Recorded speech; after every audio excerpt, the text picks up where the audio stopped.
feeling like shit about yourself is a recipe. There's a recipe behind it. Feeling really good about yourself, there's also a recipe behind it.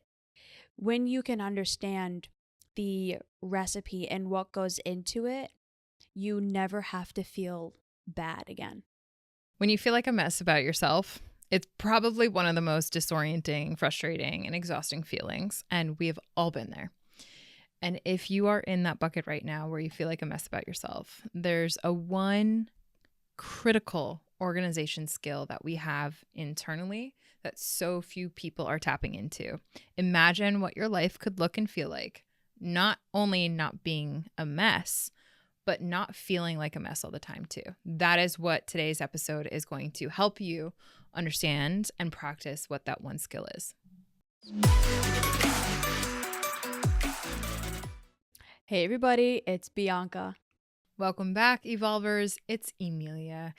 And today, in today's episode, welcome to 421.9. Not Buckle feel like up. a mess about yourself. So in this episode, Bianca and I are going to be sharing some stories, but I want to preface this by one of the things that's called parts. So a lot of us have, a lot of us. Let me rewind. We have spoken on this episode or on this podcast, on this freaking podcast. Sorry, we've been recording like crazy today and my tongue is so twisted. It's been like 8 speaking engagements at this point. Anyways, we have on this podcast talked about parts. And for anyone that is going to be joining us in this episode today, if you're new to the parts, what it is, all that happy jazz, to feel like you are connected to what it is that we're saying and that this makes sense, we want to just give a little preface of, in case you've never heard about parts language, all that happy jazz. So picture this, right? Parts language, IFS, the modality that is known and referred to on this episode and in the world at large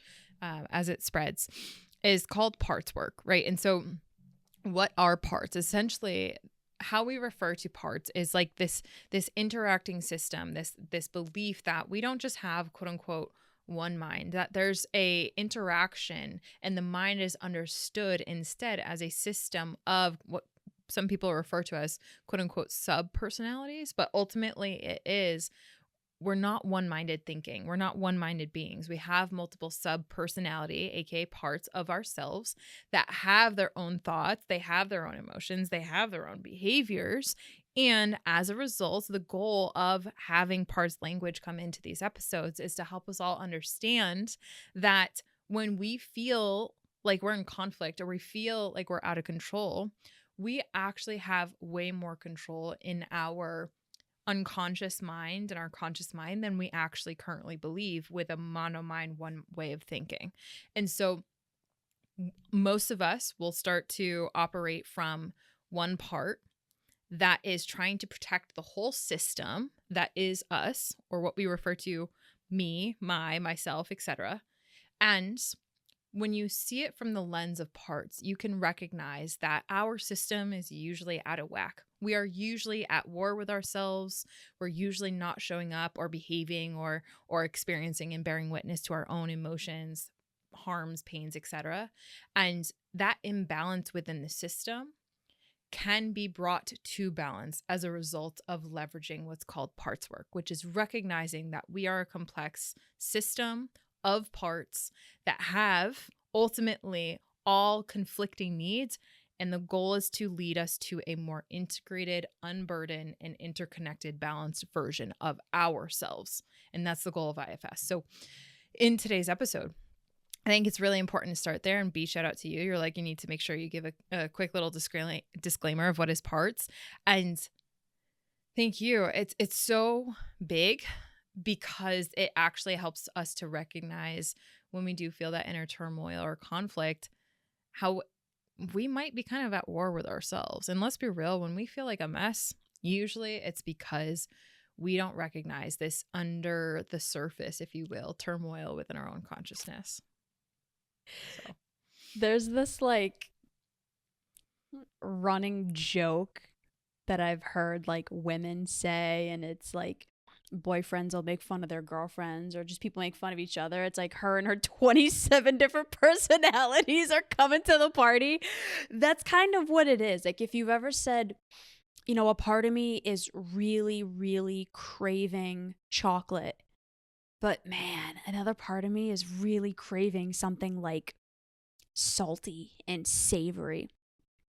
That's kind of what this is. We have these different aspects of ourselves that most of us have a really hard time connecting to because we've been shamed and ridiculed for basically having different personalities. It's like, oh my God, they have multiple personality disorder. It's like, no, we're very complex beings and we have these different aspects of ourselves. Like, I have a very athletic part of me, but I also have a very creative part of me.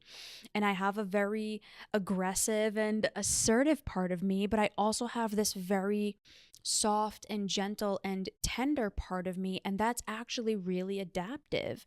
We are very complex creatures, and that's what makes us so cool.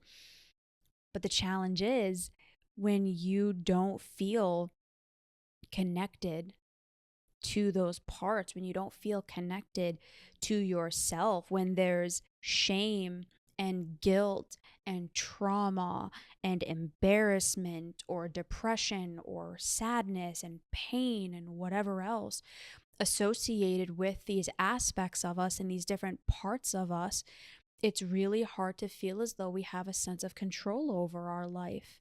And for a really, really long time, I'll speak for myself on this, I was at war with my parts. I really struggled with some of the parts of me that I felt really ashamed of. Like when I was a kid, and I've talked pretty openly about this, I struggled really significantly with my mental health. And there was this one part of me that was like, it was enraged all the time as like a protective mechanism to keep me safe because it felt like I was being attacked all the time. And so the way that this part started to cope with me feeling like I was on the attack all the time was attack back and attack harder and eventually attack first so that you don't end up being harmed.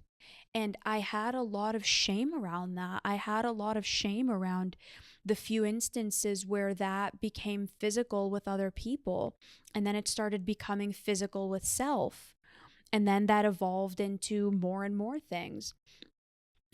When you are having a really hard time with these pieces of yourself and these parts of yourself, you're likely to avoid them. It's just like negative emotions, right? When you don't like certain emotions, you avoid them. But what happens when you avoid them? They get bigger and bigger and louder and more intense until something really drastic happens. So,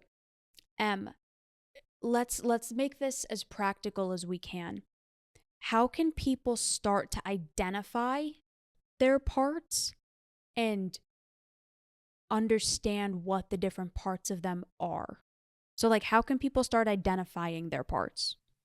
That's a great place to start. So I'll share this through a micro story. So over one of the weekends this summer, I had tried to teach a 14-year-old who had never done stand-up paddle before how to paddle, how to paddle with wind, how to paddle with one paddle, like paddle, and then how to stand up while doing that without falling into the lake. And that was one of the most difficult experiences. And I feel like that's like what our life experience is. We're given one paddle and we're given a paddleboard without a rudder. And we're kind of told to show up and just paddle like everyone else and not use muscles that we've never used before. And when I was teaching him, it was really interesting because he had a part of himself that just wanted to use the paddle in the way in which he thought he knew, which ended up turning him just in circles. And then there was a part of him that actually really wanted to learn from the quote unquote master, which I have not mastered paddleboarding whatsoever. But in that context, the best way I think about that, and I think about the rowboat analogy. When we are, unless we're otherwise taught, we are in a rowboat with multiple parts of ourselves. Each one of them has a row, and all of them are rowing in different directions. So the boat just ends up doing what? Just spins in circles. But yet in the middle of the rowboat is true self, our truest self. And that true self wants everyone to row in a similar direction, because at the end of the day, true self ultimately knows that we don't want to feel like a mess about ourselves. We don't want to be in this inner conflict and out of balance and out of whack within ourselves. We want all parts, for lack of better words, to row in the same direction. And if one part wants to row in a different direction, they can voice their quote unquote opinions to the crew. So I want us to think about those two analogies as I answer your question. So the best way to start to get to know your parts is usually by going quiet and going within. So this can look like a guided meditation. This can look like you just, whenever you're in flow, right? You put on some music. Maybe that's the way you get into flow. Or maybe you're, I don't know, outside hanging on a hammock. When you start to take in a big, deep, relaxing breath, you start to calm your central nervous system down. And when you do that, you start to recognize that you are a dynamic human being, and you do have a multiple different personalities, if you will. And if you really just start to ask and focus on your body, there's usually a energy that's pulsing somewhere throughout your body. So if I were to ask you to focus in on that energy that's in your body, maybe you have some tightness in your shoulders, maybe you have some throbbing in your leg, and you were to go towards that with your time and energy, and you were to focus in on that, you would start to feel a part. AKA, if you were to ask, what images, what thoughts, what sensations kind of come up when you focus your energy on this spot in your body, what comes up for you? And you'd be surprised that more things come up, and it kind of sounds like its own voice. And at first it can be really startling because you've never really heard how dynamic and how complex your body is and how it can talk back to you. And that is a part of you, right? And so parts of us usually exist within some element of our body. And to help you understand, right, the different categories of parts, we first have to talk about the self and the true self. And the true self is that reservoir of energy that usually has that sense of energy that's calm, that's compassionate, that's clear-minded, that is creative, that is curious. And there's so many other C's that true self has, but at the end of the day, your true self, when you're connected to it, you feel in many people describe in about bounty of energy. It is a life-giving part. It's not draining the living hell from your soul. It is very much life-giving. It is calm. It is connectedness. It is you at your deepest core, right? You are true self. And so when we refer to ourselves, that is the truest version of ourselves. And so we differentiate all the other parts, right? Those signals that might come up in our body, as pretty much we move away from that true self energy. And so this is where the different categories of protectors start to come in. So we have exiles and we have protectors. Exiles are the part of us that hold the pain, the trauma, the really harmful events that we've experienced and been hurt by over the years. And so those exiles pretty much work kind of in the rowboat, if you will, of our life, that are in the center of the rowboat. They don't necessarily have an oar, for lack of better words. It's usually our exiles protectors, which are parts of us that try to prevent us from re-experiencing those pains, those traumas, those hurts, etc., that are the ones with the oars. And these two parts or categories of parts essentially get broken up in one is more reactive, which is our firefighter parts. They are willing to have you go and do things and be things without asking and checking in on the system of who you are. Is this aligned with your values? Is this going to hurt or burn down your relationships if we were to go yell at our partner, or if we were to go tell our moms to F off, right? Like that is the epitome of feeling like a mess, because you're just operating within your protectors at all times, because your exiles essentially are communicating to your protectors, hey, make sure you row to the right, or you steer clear away from that person because we're afraid of rejection, right? Because we remember that pain. So you have your firefighters that are reactive in nature. And then you have your managers that are proactive in nature. And they're always trying to make sure that you have the level of connection and attachment to people, but it's at the sake of your authenticity. It's at the sake of ever showing your true self. So your managers have this paddle and they're just rowing in circles. And usually your firefighters and your managers are rowing in two opposite directions, right? They don't really check in with true self, and they sure as hell don't ever want those exiles feeling that pain. So when you feel like a mess about yourself, it's usually because you do not have the skill of organizing your parts. Picture the rowboat of your life. They're not all rowing in that same direction. And so how to not feel like a mess about yourself has to start with recognizing and connecting to what is and who is true self, delineating that from all the other parts that might be what we say fused or enmeshed or kind of connected to that true self. And then you start to differentiate what parts of you might be steering you in the wrong direction at the sake of the now, right? That might be misaligned. So for example, I have a client who a part of her really wants her to go tell her bosses to go F themselves, but that's her firefighter, because deep down she's hurt that she has to wake up super early and they're not necessarily super kind to her. And she wants to show up in her true self of like, hey, I'm hurt that what you guys said. I'm hurt that you're not even open to having a conversation about our working arrangements. And as a result, I feel like a complete mess, because by the time I get out of work, I barely have enough time to, all the things just spiral. And so all of her parts aren't working on the same page. But after we learn about ourselves and we learn how to have all of our parts, for lack of better words, rowing in the same direction, aligning with the system and creating that sense of integration and balance, you have that level of attunement and organization, which allows you to feel this relief and not like a mess. Like instead, you actually are at the helm of your life, at the helm of your quote unquote rowboat. So I know that's a long-winded answer, Bianca, and feel free to go wherever you want with this one. No, it's great. The only thing I would add in tandem with that, as we start to wrap up in a minute or so, is a lot of us feel out of control and we feel like a mess because, kind of like I said in the cold open, we've been following the same script and following the same recipe, for lack of a better phrase, that's not serving us, and we're not getting any true sense of clarity and certainty and proactiveness in the choices that we're making, in the way we're internalizing situations, in the emotions that those internalizations produce, and then in the reactions of how we're responding and reacting to these circumstances and situations. When you can start to really understand and ask yourself the question, why am I acting the way that I am right now? Why did I just interpret that the way that I did? Is it actually in line with the situation at hand? Or is this a part that feels really triggered because when I was 15 and someone said something like this to me back then, it made me feel like this and that got stored in me. And this is reminding me of that. And oh shit, I'm reacting like that. Helping yourself to not feel like a mess is really getting grounded in the here and now. What am I thinking? What am I feeling? How am I acting? And why? What's contributing to that?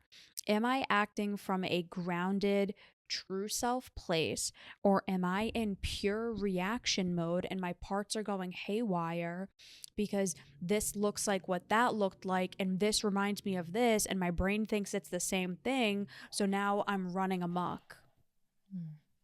Yeah. And a lot of people just keep in that cycle and they never actually develop the self-leadership skills of really organizing and mapping out their parts. And the mess continues. So we've been there before. We know what that feels like. It sucks. And there's also moments where you can have this mapping of your different parts and there might still be those moments that feel like a mess. But then when you zoom out and you recognize, holy shit, I actually have my true self driving 95% of the time, it's all relative. You realize that your mess now is someone else's, I wish I was that way, right? Like your mess now, if you're an evolver, the mess that you're in right now, it's someone else's like epitome of how to be. Like I always lose sight of that, where if I am ever feeling like a mess about myself, someone else or even past version of Emilia would think about this version of me and how well put together I am. And if you're growing and if you're on the growth journey and the evolve journey, when you feel like a mess, I would also offer the question of like, compare you to past version of yourself. Are you growing, and what's the trend line? If past version of yourself would be impressed with how you're handling this version of a mess, then that means that you're growing and you're trying to learn from those mistakes and you're trying to get yourself organized and lead from true self and develop self-leadership. If not, that's where the work comes in. And it's really empowering to end with a client's sentiment. Emilia, she jumped in and I was telling BU about this. She's like, Emilia, because the week before we had done some parts mapping work.